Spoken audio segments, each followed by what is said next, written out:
Next up is a team who could also be a barbershop quartet or employees at a startup.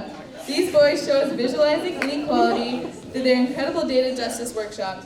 Please welcome Fernando, Charlie, Daniel, and Jhovanny, presenting on the 18th annual Impactathon. Yeah.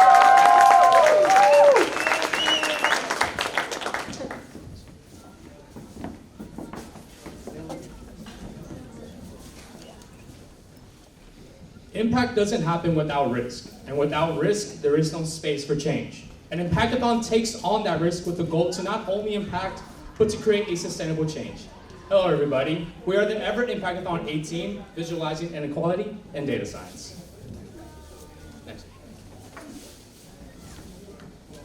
All right, so who are the Everett Impactathons? So the Everett Impactathons aims to integrate the social justice framework while also collaborating with the community members and partners, as well as creating a peer-to-peer, near-to-peer environment which allows students and participants to feel comfortable with technology, as well as designing visuals that allows them to spread awareness on critical issues taking place in our community. With that being said, my name is Daniel once again. I'm Jhovanny. I'm Fernando. And I'm Charlie Delgado. Next slide. All right, yeah, so this year our goal was to pretty much bring social awareness to data inequality taking place in Watsonville, as well as the surveillance state and the commodification taking place in the data, as well as teaching students how to use digital tools, such as like Canva and Google Sheets and Google Sites. So this year we partnered with the Digitalness, who provides sustainable tech, resources, and skills to Latinx youth within the Watsonville community, in order to enforce the visualization of data inequality within the data science, which was done through a two-part workshop trying to answer the big question of how are they being represented within their own data and communities. So our social justice workshop was about truly exposing and expanding on the impactful reality that occurs when data collection happens, applying these concepts of data science to explore the real-world applications it has on topics like housing, education, the workforce, as well as the main population. Yeah, all right, so the tech workshop was pretty much split into like 3 different parts. The first part was teaching participants tech tools such as Canva, Google Sheets as mentioned, as well as allowing them to visualize and analyzing the data that was taught during the social justice workshop as mentioned. So our project timeline included several of our biggest milestones this year. It started with the inception of our data science and justice curriculum. Following that, we knew we needed a partner organization, which is when we found the Digitalness. After that, we got to present to them our proposal, where we finalized a lot of our main topics, themes, and subjects that we were going to discuss throughout our workshops. Following that, we had to find a guest speaker, who I'll speak about in just a moment, who got to share a lot of really meaningful experiences.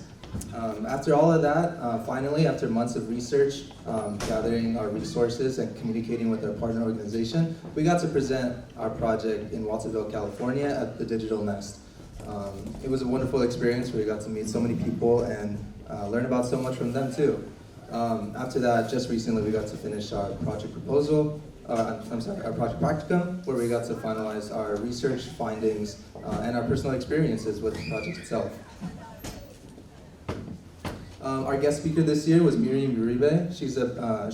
She has a bachelor's in politics and Latin American studies from the University of San Francisco. She's a proud union member and an advocate for undocumented students. And she also happens to be my sister. She got to speak a lot about her own personal experiences within her field of work, answer a lot of questions about her, representation and the legislation within data collection and what goes on in her own field of work. Yeah. So naturally, our project encountered many pivots and challenges, ranging from finding a partner organization to our early project delivery date. But ultimately, our team got to collectively find solutions to these problems through frequent communication, reaching out to our partner organization, and just having frequent check-ins about these several issues that we encountered along the way. So even with our challenges and the pivots we had to do, we were still able to create some deliverables such as our workshop curriculum, which held the social justice and the tech workshops. We were able to hold a pre and post survey, which collected the data and exposed the growth that they had throughout the workshop, in which all of it was put into a website that we created for the specific workshop, in which we hold all the products and research and information, which the students and us can still go back to and see what was done on that day. Next slide. And so as you see, we have some of the project deliverables right there. These are the participant infographics, which was the culmination of our workshop, and this is really taking all the skills that they were learning throughout the workshop in terms of data analysis and data visualization, and bringing it all together into one thing where they could explore a topic all on their own. Next slide, please. And then these are some of the participant survey results. So from the pre and post survey, we found that 41% of students and participants had an increased confidence in doing data analysis, 17% found themselves more interested in taking on technological careers, and 24% said that they had more confidence in just taking initiative generally. Next slide, please.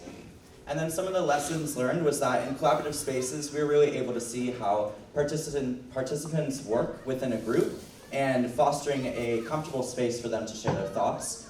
Our approach to sustainable engagement was, wow, that awkward silence. Our approach to sustainable engagement was allowing us to get closer with the community and showing participants ways that they can lean on each other in order to create better solutions. And finally, we had this near-to-peer and peer-to-peer learning structure, which for a tech curriculum was really imperative to making sure that we all were helping each other out and that you felt like you were in a community that was willing to share parts of you and create solutions with you even when you were kind of stuck and didn't know where to turn. And that's us. And with that being said, we ask you, how are you being represented? Thank you.